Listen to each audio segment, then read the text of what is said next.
ගායනය නම් ගායනය, රංගනය නම් රංගනය, නර්තනය නම් නර්තනය. තව මොනවද අපේ කරන්න පුළුවන් ඈ? කරන්න පුළුවන් දේවල් ටිකක් තියෙනවා. තව ඒ දේවල් ඉස්සරහට බලන්න පුළුවන් නේද? අපි ඉස්සරහට බලමු.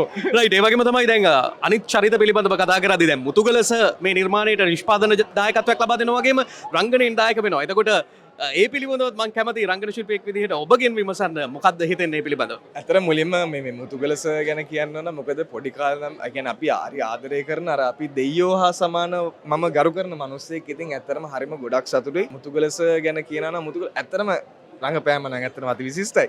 අපිට හරිම ඒ කියන්නේ ෆිල්ම් එක පටන් ගත්ත දවසේ ඉඳන් ෆිල්ම් එක ඉවර වෙන දවස වෙනකන් කිසිම අඩුපාඩුවක් නොකර හරිම ආදරෙන් අපිව ඒ කියන්නේ අපි මේ ඉන්න හැමෝම ෆිල්ම් එක ඉවර වෙනකොට කිසිම කහටක් නැතුව ෆිල්ම් එකෙන් එළියට ආවේ.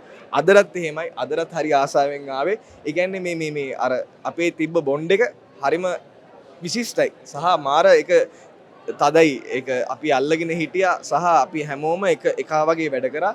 ඒකේ ප්‍රතිඵලයක් තමයි අද සූර්ය එළියට ඇවිල්ලා තියෙන්නේ. හොඳයි ඉතින් ප්‍රේක්ෂකයාට මොනවද කියන්න තියෙන්නේ? අනිවාර්යෙන්ම ඇවිල්ලා බලන්න මේ ෆිල්ම් එක. මොකද බලන්න ඕන ෆිල්ම් එකක්. ඇත්තටම හරිම ලස්සනයි.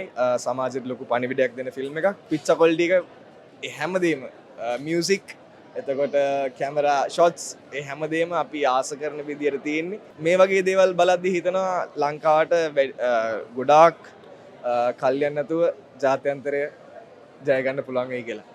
හොඳයි ඉතින් බොහොමත්ම ස්තුතියි රංගන ශිල්පියෙක් විදිහට, ගායන ශිල්පියෙක් විදිහට, සංගීත කණ්ඩායමක හිමිකරුවෙක් විදිහට, ඒත් එක්කම තමයි නර්තන ශිල්පියෙක් විදිහට, ඒ ASCII අපි නොදන්නා විදිහට හඬ කවන පුංචි කාලේ ඉඳන් මම දන්න විදිහට මේ හැම දෙයකම දක්ෂයෙක්.